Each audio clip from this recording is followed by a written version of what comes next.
Welcome to The Artistic Vision, a podcast on theology and art. And today we have a very, very special guest. He is an artist and an author. I tried to explain this when I introduced him in the video you'll see shortly. I meant to say he's a famous Christian artist, but he's a famous artist who's a Christian, not just a Christian artist, right? So he's not just well known in the Christian community, he's well known everywhere. And that is Makoto Fujimura. He is a way bigger deal than we are. And he took his time to speak with us doofuses. And so we're really honored to have him on the show. He's author of Art and Faith, Culture Care, Silence and Beauty, a world-renowned artist, shows in New York, Tokyo, London. He's an amazing vision, kind of like just his vision of art, his vision of beauty, and then he just creates really beautiful things. Yeah, I was really, having gone through what we've gone through in Asheville, we asked him about just how suffering had influenced him being a part of it being in New York during 9/11, but also some of the nuclear meltdown in Japan and some of the stuff there, and how suffering has influenced him as well. It was really powerful to hear him speak about that. And so I'm really excited for people to hear about this, or hear more about. Yeah, if you're a human, you've suffered, and so what do we do with that? I don't think we live in a society where we just try to get over it and get on with it. But there's something here, I think, with Mako and creating in that despair and in that hurt and in that sorrow, that whether you're an artist or not, there's some truths, I think, for you to hear today. So glad you're here, glad you're listening, and here, without further ado, is Makoto Fujimura.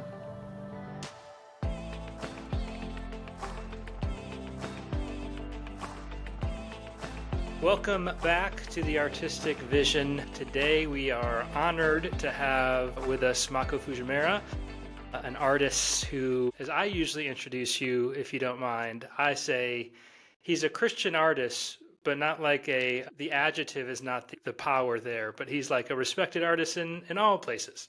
And so we really appreciate you taking this time, and we've loved your work for so long, and we're just honored that you'd be with us. It's an honor to be here with you. Thanks. The first question we ask every guest is, what's your beginning with beauty? Which is to say, were you raised in an artistic home? Did art always come natural to you, or kind of what was your beginnings? I was born in Boston. My father is a renowned scientist. He was doing his postdoctorate work with Noam Chomsky. And then we traveled to Sweden for a while, and then I spent much of my childhood in Japan. I came over back to US when I was 13. So my experience of beauty was formed as I navigated all these different places, I suppose. But of course, the most fundamental to my aesthetic is a town in Japan called Kamakura, where I spent much of my years in grade school. Whenever I go back there, it's a former capital. Before Kyoto, Kamakura was the capital of Japan, and they're beautiful. It's a little coastal town, and it's just that's where the big Buddha is located, and many tourists end up there. It's not too far from Tokyo, but I grew up there, and I think whenever I go back, I realize my aesthetic was formed there. Yeah, that's great. For this, I mean, one of our central projects, or the central kind of goals of this project, is to integrate or to help artists who are Christian think about their art not as separate from their faith, but being fueled or connected, or just recognize that these things are not divided, but they're actually central to their identities. And so how has that worked for you, where often, right, like part of Gary's work is, pastoring artists, kind of being scared to allow faith to interact with their work because it'll be sentimental, it'll be kind of kitschy. How have you thought about your own work and your own faith and your own art interacting and being together? Yeah, for me, art has always been connected with faith. It took me a while to understand that voice of Jesus was the voice, the Creator's voice that we can hear. But when I talk about faith, I don't necessarily distinguish what faith may mean to people. It certainly has a definition for me, and I'll be happy to explain what that is. But without faith, you can't do art. And faith of some kind, at least, faith in the materials, faith in your body being able to move in the way that you want it to move, or faith in the instrument that you use, violin, whatever that may be. And so I always assumed that was the case. Before I became a follower of Christ, I would use terms such as faith or calling in describing art, because it really doesn't make sense in a utilitarian, pragmatic world to want to create something that may or may not make money or be useful to people at all. But fundamentally, to me, art has always been something that is beautifully useless and therefore essential to humanity. I always knew that to be the case. So to me, faith journey was a kind of an inversion rather than a conversion, because I felt like in the domain of making and in my studio, I had to have faith to create. So I speak about faith in those terms. And so to me, there's no, let's say, secular sacred dichotomy either, because I see burning bushes everywhere, visiting galleries and museums and modern dance, rehearsals but obviously many people may not be aware of that. And I try to be present as someone who's cognizant of God's grace to stay present in whatever the space, filled with faith of some kind. Yeah. So that's a beautiful vision, I think, for putting your life together. If you were to make it maybe more on like a practical day-to-day level, what's kind of like your creative practices, any rituals you have in the studio that may be present of faith, or maybe it's just a way to be attentive to the work you're doing? Right. I think being attentive is certainly the best way to describe it, being present and attentive. And faith obviously has a huge deal to do with how I go about the discipline of my making. Making is very hard. It takes many, many years before you can make anything well. I'm talking about somatic making here. And meanwhile, virtual making is becoming easier and easier, but it doesn't really last when it's not done in a way that harnesses creation directly. And somatic knowledge in particular, I think, has a different way of coming out into the world and remaining in the world. So day to day, I suppose I'm just like anybody else, showing up to do my work. But in my case, I am just thrilled every time I'm able to spend time creating works, and sometimes it has a purpose of an exhibit or commission or something like that. But most of the time, I want to be able to rely on the years of discipline that I have created, the liturgy of making that I have, which my friends notice when they visit and watch me work. It's like, you have this liturgy that I'm not even aware of. I go through ways of preparing for materials, and my art, as you may know, is part of slow art movement. I don't know what that means, except that it's slow, right? And that I do spend a lot of time preparing to paint. I would say 80% of the time is spent on preparing to paint, and so not just preparing materials, but thinking through what I want to do. So a lot of time I am either waiting for the right moment to brush the canvas or stretch that paper in just the right way, or waiting for paint to dry. In that sense, to a lot of waiting happens here. So it's a meditative, contemplative practice. Yeah. Beautiful. Well, we have come to know firsthand the role of suffering in making art, and the influence that grieving can have upon artists. And it's always, I think, really resonated with artists, in a time of deep emotion, the way that art sort of comes out of us. And it's been such a comforting thing for me as an artist, but also I think it even maybe is received by others with a different sense of depth, because it just comes from such a different place. I was curious to you've been through things like 9/11, times of extreme suffering there in New York. And I was curious the role that art sort of played in your life at that time, and how it shaped you as an artist, and maybe the way that it's also served to shape the people that view your art.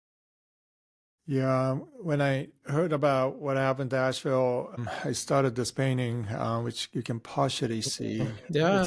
It's called Blue Ridge. Yeah, and I really wanted to. Mm. Whenever I hear, you know, people suffering in the world, my heart always goes to responding by making something. And that has been my practice even before 9/11 happened. I had done a series of paintings on Columbines after the Columbine shooting, and somehow that has been an ongoing journey. I even started to grow certain kinds of Columbines here and paint them.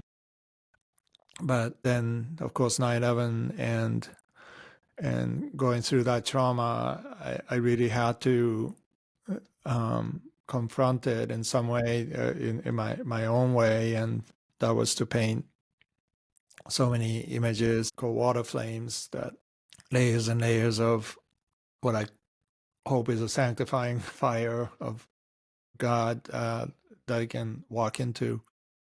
And then 3/11, tsunami, an earthquake, and nuclear meltdown, which is ongoing. Actually, no one talks about it anymore. But it's this reality of the impact of that into my life, and so many of the orphans that were left behind, and so in many ways it has become almost an automatic thing for me to respond through my work. And I think over the years I've come to realize that I just spoke on a lecture called #Post Destruction at University of Pennsylvania yesterday, and I was talking about just one aspect of this through Japanese history, and how art has always been in response to destruction of some kind, trauma of some kind. So, in a sense, we share in that. There's what I call common curse, which is to me a sister side of common grace. Common curse is that privilege of being able to share in suffering, and having gone through the pandemic, all of us have that to share.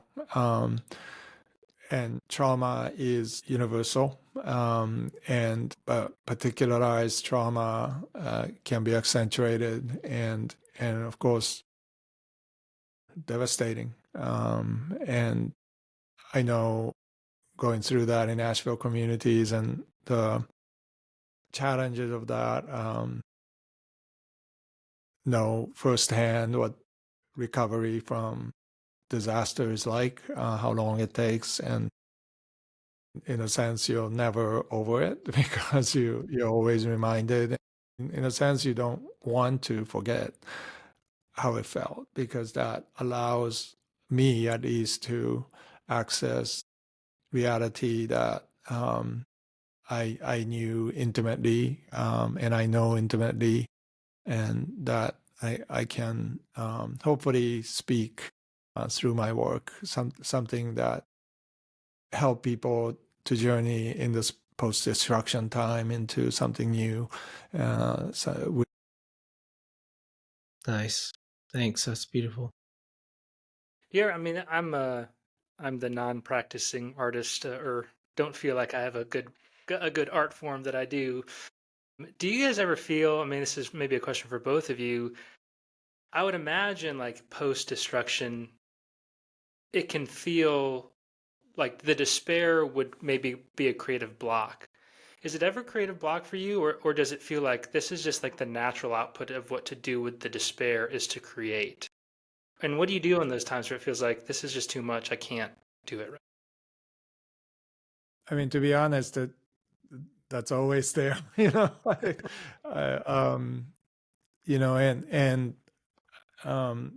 it is accentuated when you face ground zero, and there's a reminder of that in front of you, and every day, and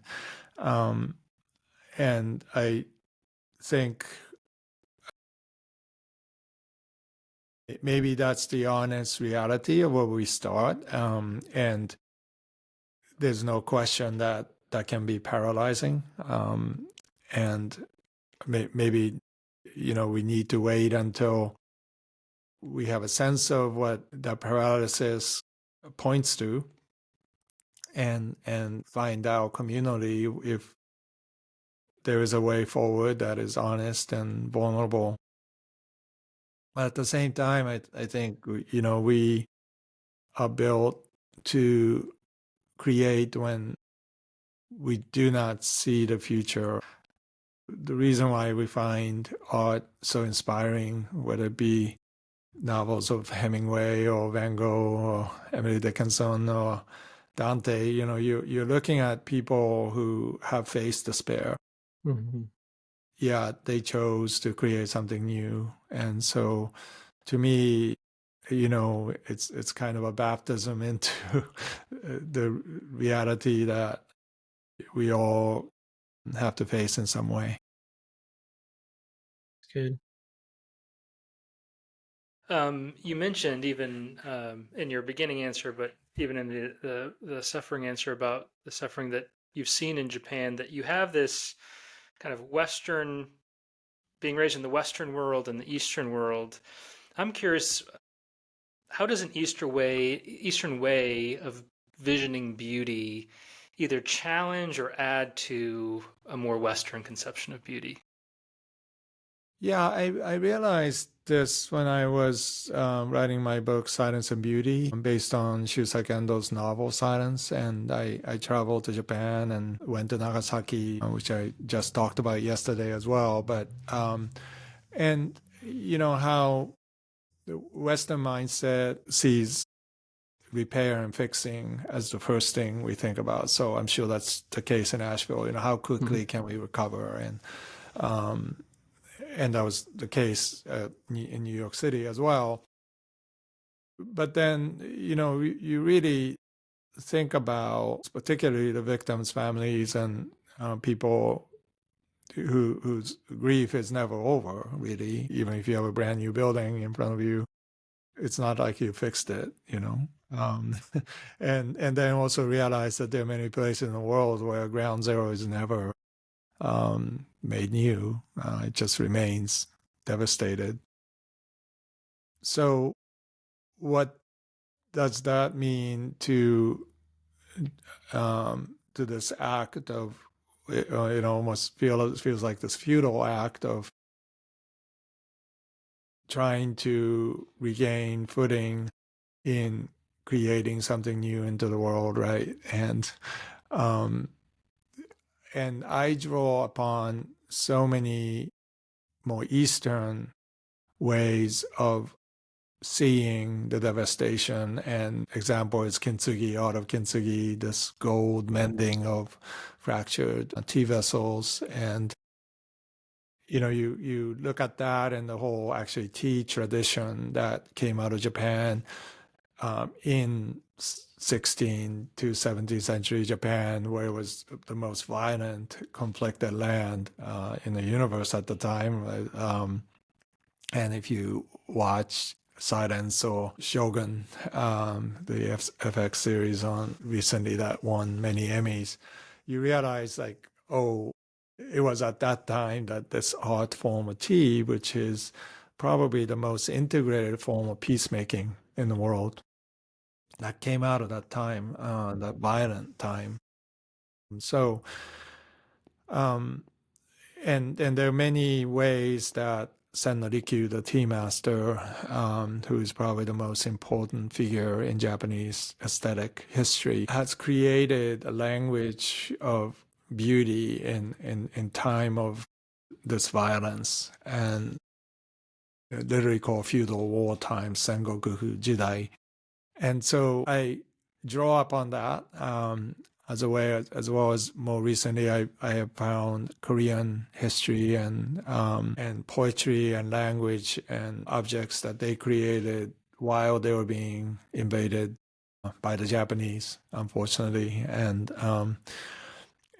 so much language of resilience and beauty and hope there as well, and so I it would be categorized as Eastern, but it's particularized to certain responses that artists and artisans have had in the past. Yeah, I was wondering if you would answer a critic. So I even have this question asked of me. I'm not an abstract artist, but people come and say things like, "I don't get it. Can you explain this to me?" Like, what is it? How would you answer a critic of abstract art that says, I just don't get it"? Yeah.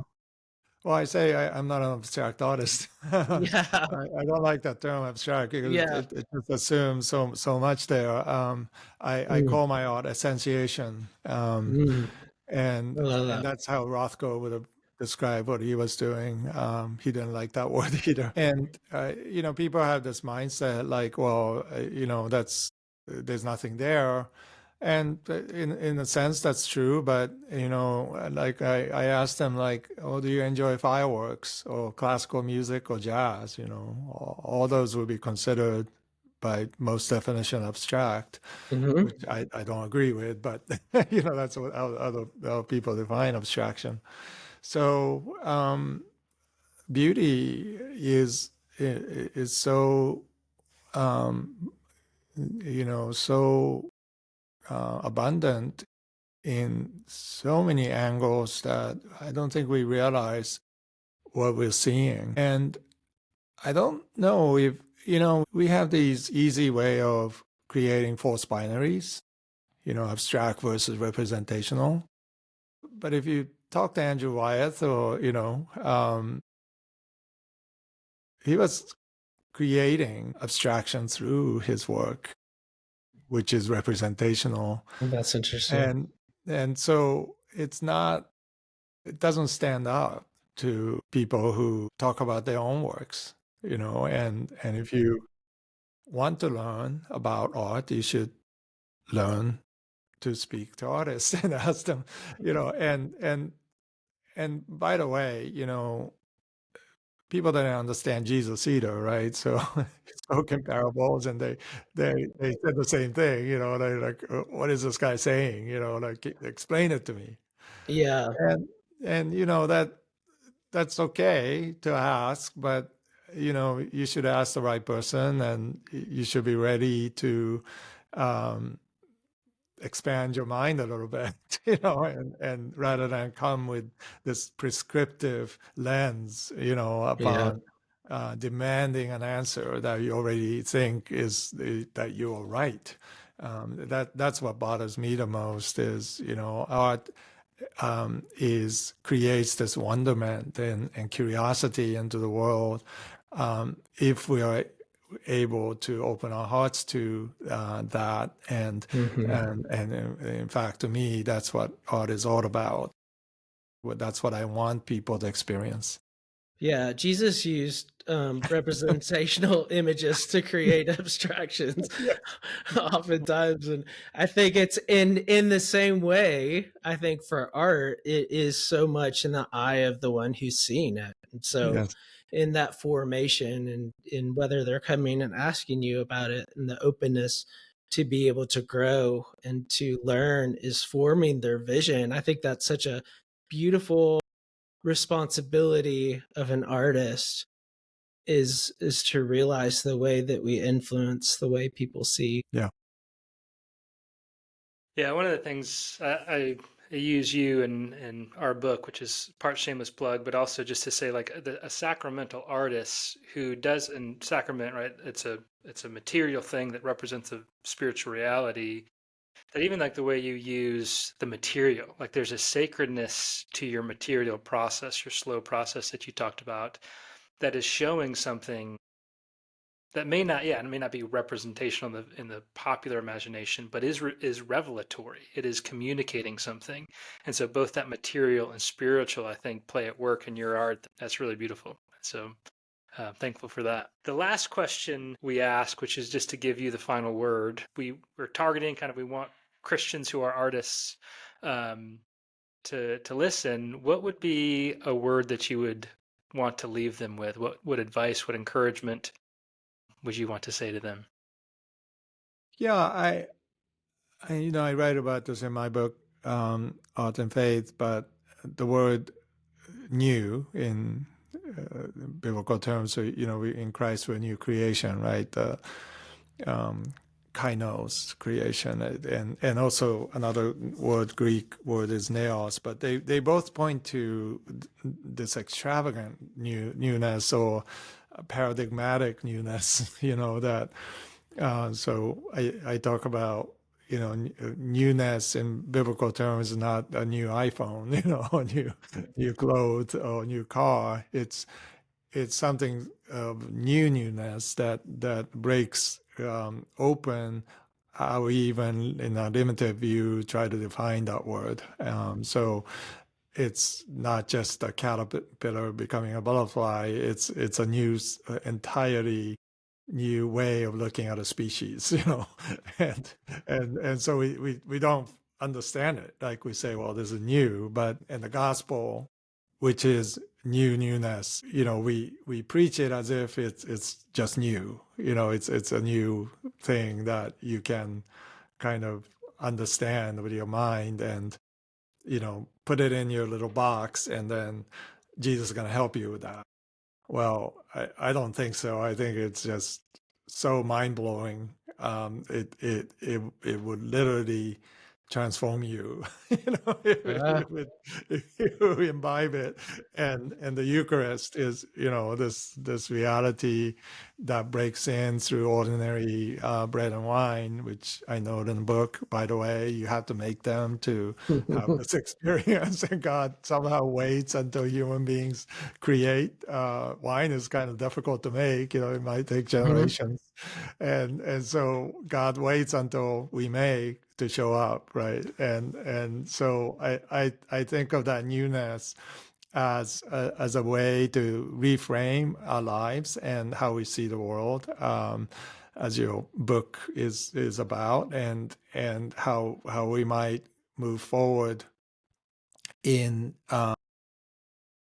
any person, right, who is open to this experience can experience that in their own way, and it's not prescribed. It's an adventure. It's mystery. It's something that we are privileged to be part of, and we have to share that, because that person has a perspective that I don't, or you don't. So those are things that I think about as an artist, and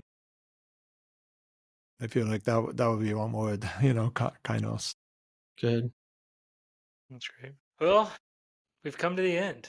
Thank you so much for Thank your you. time and your work. It's been such a balm and a conviction and an encouragement to my life. And so we're just honored you be with us. Thanks for your time, and thanks for all your continued creation, like that Blue Ridge in the back. I can't wait to see the finished project. Yeah.